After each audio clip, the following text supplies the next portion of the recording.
سارے بولیے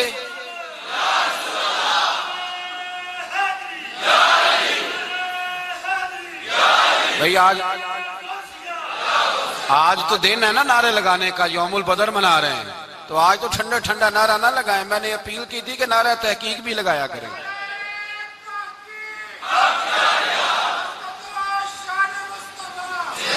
تو بھائی یہ یاد رکھیں، سمجھے اس بات۔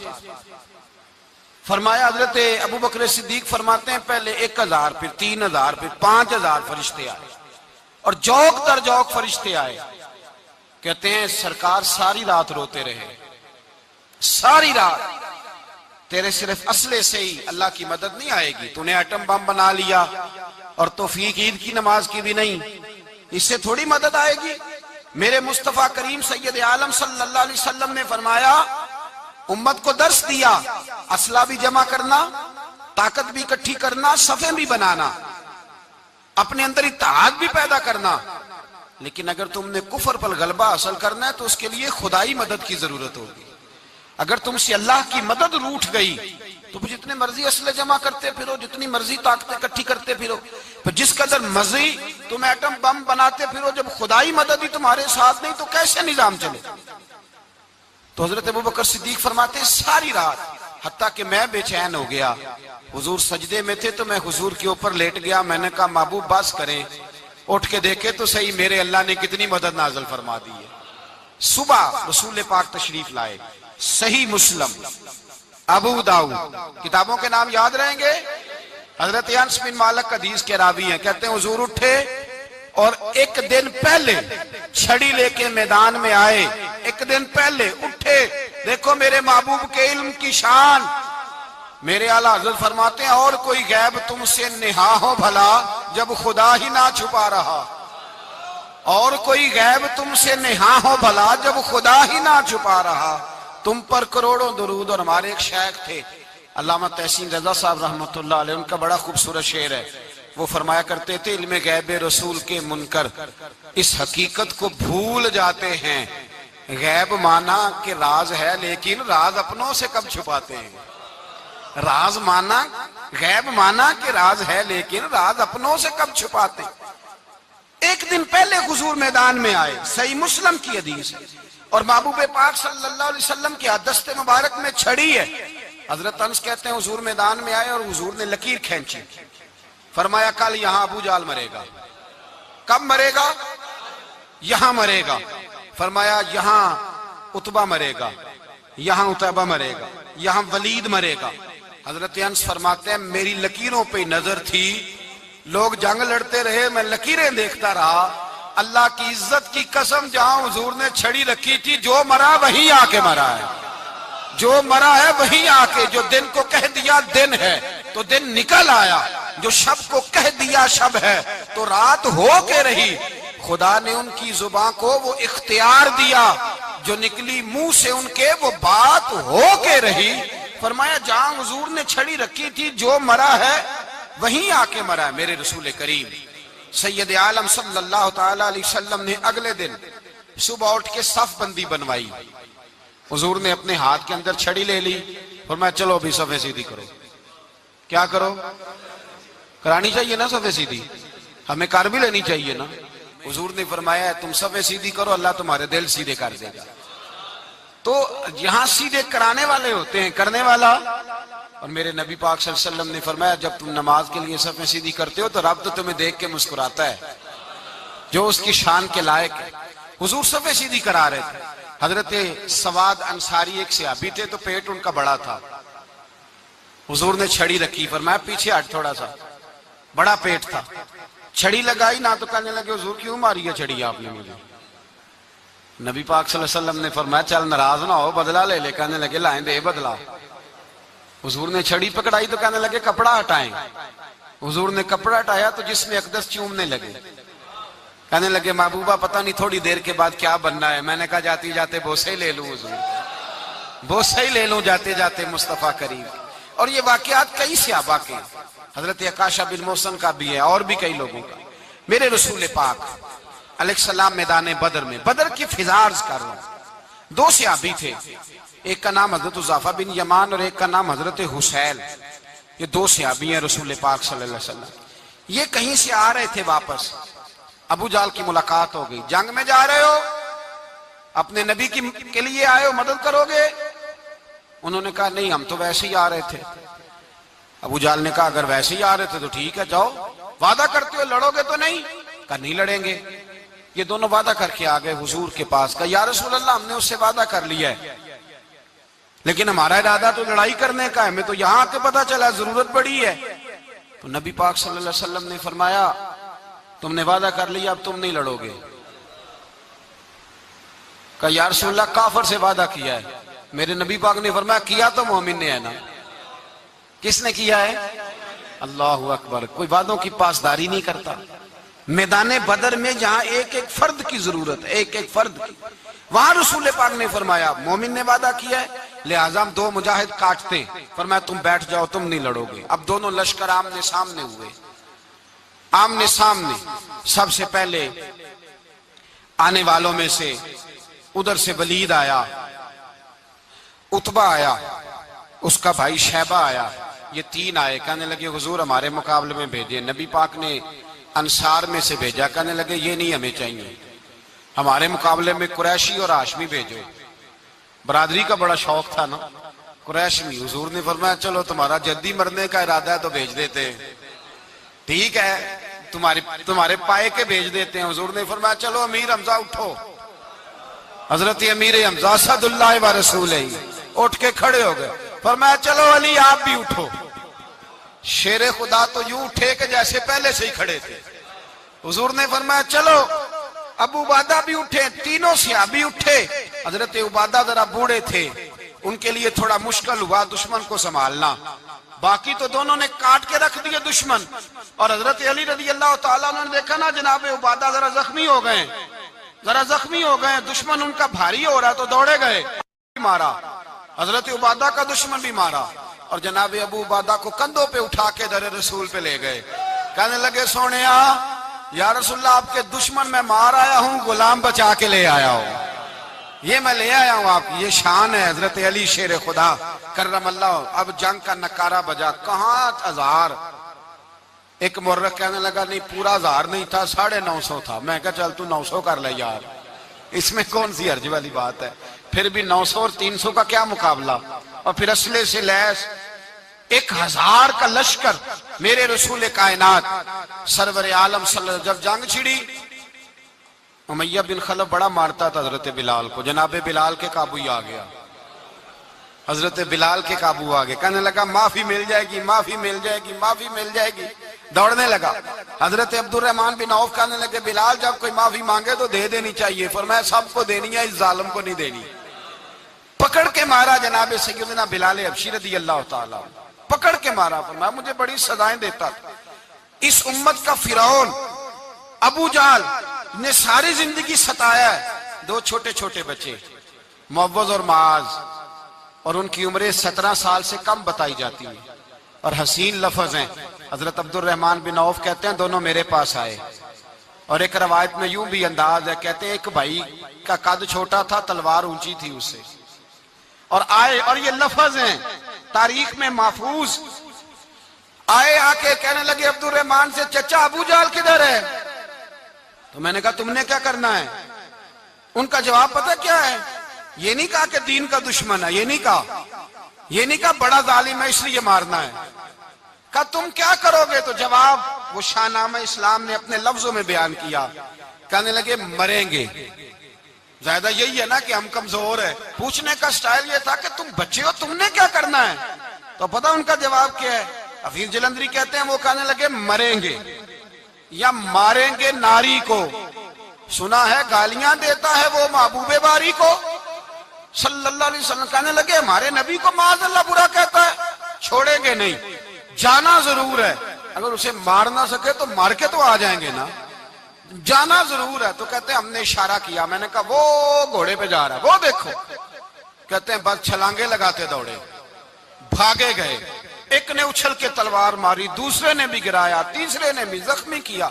ابو جہل نے تلوار ماری تو ایک بھائی کا بازو کٹ گیا، تو ہلکا سا گوشت لٹک رہا تھا، اس نے پیر رکھ کے گوشت بھی جدا کر دیا۔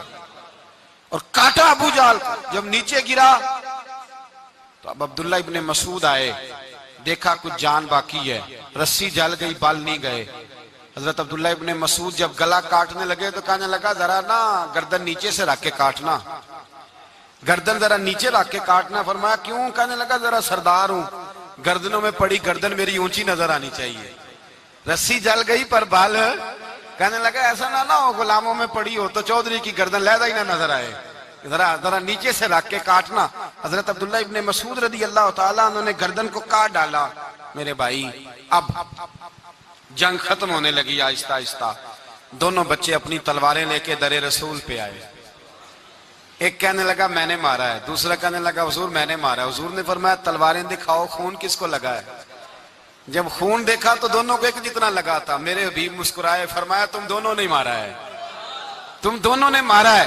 میرے رسول پاک سید عالم صلی اللہ تعالی علیہ وسلم نے دیکھا امیہ بھی مر گیا. ابو البختری, عتبہ, عتیبہ, شیبہ, امیہ بن خلف, بڑے بڑے دشمن مر گئے. 70 کے قریب قتل ہوئے, 70 کے قریب گرفتار ہوئے, باقی بھاگ گئے. 14 صحابہ صرف شہید ہوئے. ان کے جو مر گئے نبی پاک نے کنویں کے اندر پھینک دیے, اور کنویں کے سرانے کھڑے ہو کے ذمہ داری سے, سیاستہ کی روایت عرض کر رہا ہوں ذمہ داری سے, حضور نے بدر کے کنویں پہ کھڑے ہو کے فرمایا او کافرو, او فلاں بن فلاں, او فلانے کے بیٹے فلانے, تم نے دیکھ لیا میرے رب کے وعدے کتنے سچے ہیں. حضرت عمر کہنے لگے حضور مردوں سے آپ باتیں کر رہے ہیں. تو نبی پاک نے فرمایا عمر جتنا تم سن رہے ہو اتنا یہ بھی سن رہے ہیں. اگر کافر سن سکتے ہیں تو داتا علی اجمیری نہیں سن سکتے؟ اگر کافر سن سکتے ہیں تو معین الدین اجمیری نہیں سن سکتے؟ کہاں بیٹھ کے تو عقیدہ پڑھتا رہا ہے؟ اگر مشرکوں بے ایمانوں کا آواز آتی ہے تو کیا حضرت ابو ہریرہ اپنی قبر میں نہیں سنتے؟ غوث اعظم جیلانی نہیں سنتے؟ میرے اعلیٰ حضرت کا عقیدہ ہے, وہ فرماتے ہیں واللہ وہ سن لیں گے اور فریاد کو پہنچیں گے ہم. اتنا تو ہو کوئی فریاد کرے دل سے, اتنا تو ہو کوئی فریاد کرے دل سے. اور اگر کافر اور بے ایمان کنویں میں گرا سن سکتا ہے تو کیا آمنہ کا لال اپنے مزار میں نہیں سن سکتے؟ کہاں سے لوگ عقیدہ لے آتے ہیں؟ میرے نبی پاک نے فرمایا سنتے ہیں. سلام دیتے ہو جب قبرستان جاتے ہو؟ کیا کہتے ہو؟ سلام کس کو کہا جاتا ہے؟ اس کو کہا جاتا ہے جو وعلیکم السلام کہے, اس کو کہا جاتا ہے جو وعلیکم السلام کہے. او بھائی سنو, میرے رسول پاک سید عالم صلی اللہ تعالی علیہ وآلہ وسلم نے کہا دیکھا تم نے میرے رب کا وعدہ کتنا سچا ہے.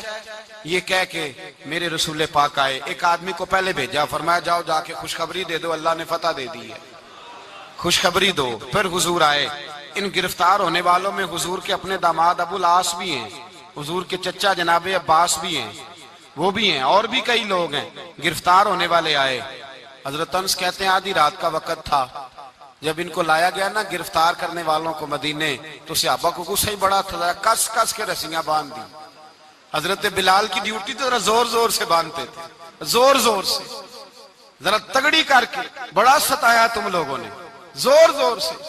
کہتے ہیں آدھی رات کا وقت ہوا, میں مسجد میں آیا تو حضور کو بے چینی سے ٹہلتے دیکھا مسجد میں. تو میں نے کہا حضور کیا ہوا؟ یہ سونے کا وقت تھا, آپ کے آرام کا, تھکے ہارے آئے تھے. تو حضور نے فرمایا تم نے رسیاں زور سے باندھ دی ہیں, وہ ہائے ہائے کرتے ہیں, مجھے نیند نہیں آتی. نیند حضور وہ دشمن ہے, وہ آپ کا دشمن ہے.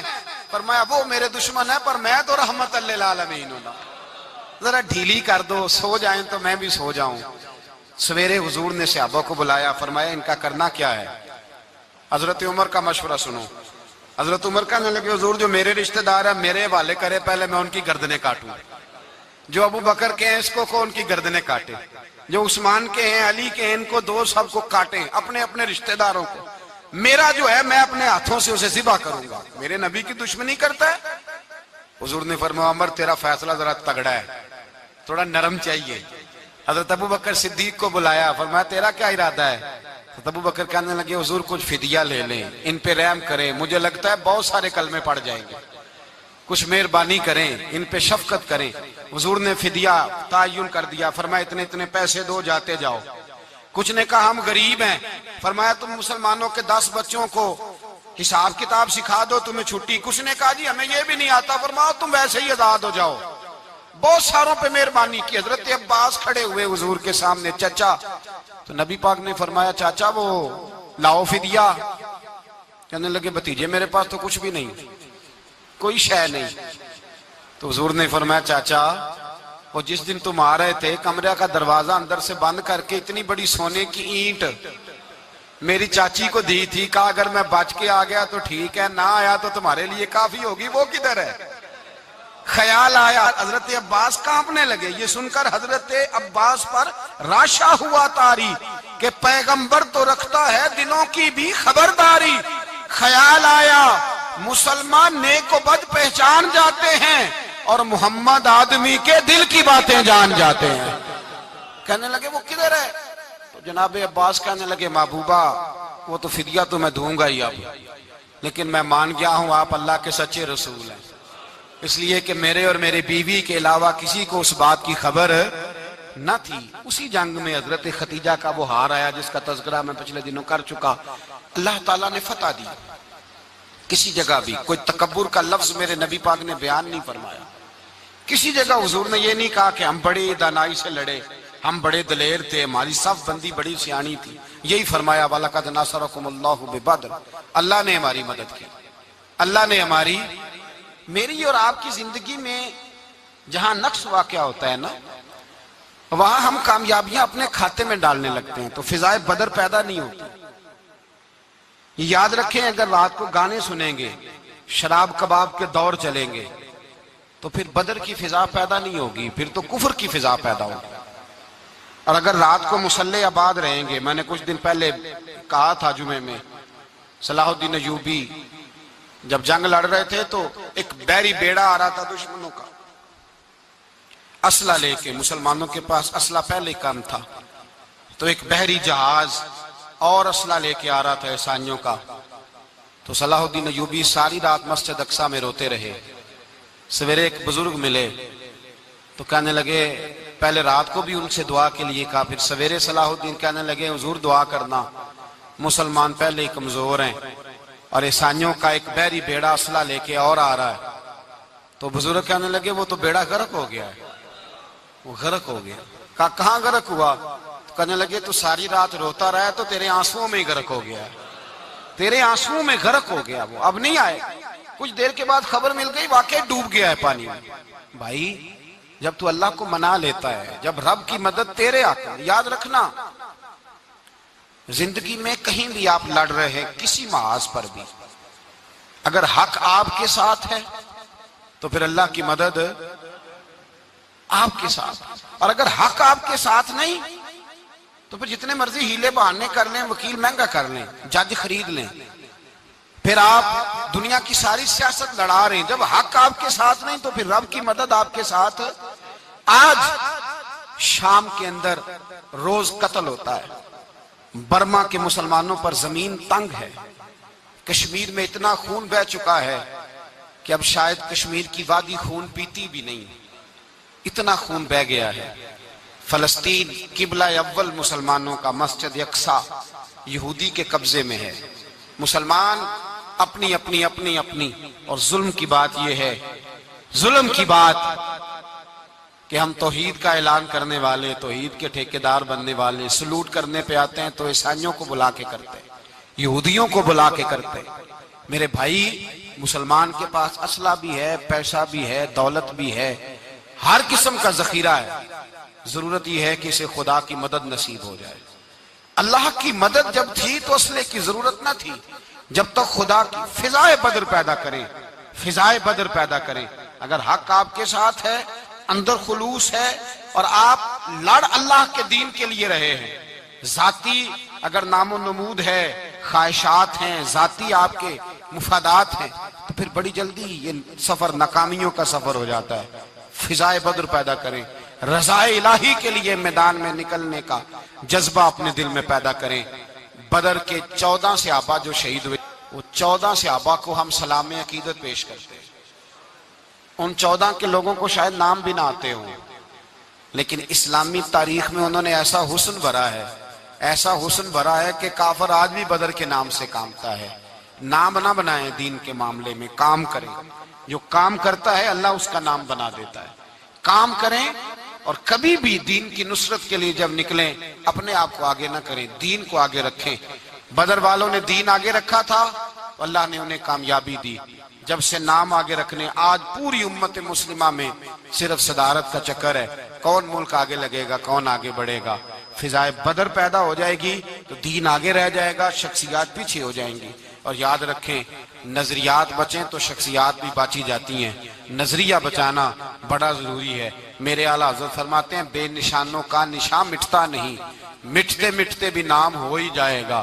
تو فضائے بدر پیدا کر، فرشتے تیری نصرت کو اتر سکتے ہیں گردوں سے، کتار اندر کتار اب بھی، اور آج بھی ہو اگر ابراہیم کا ایمان پیدا تو آگ کر سکتی ہے انداز گل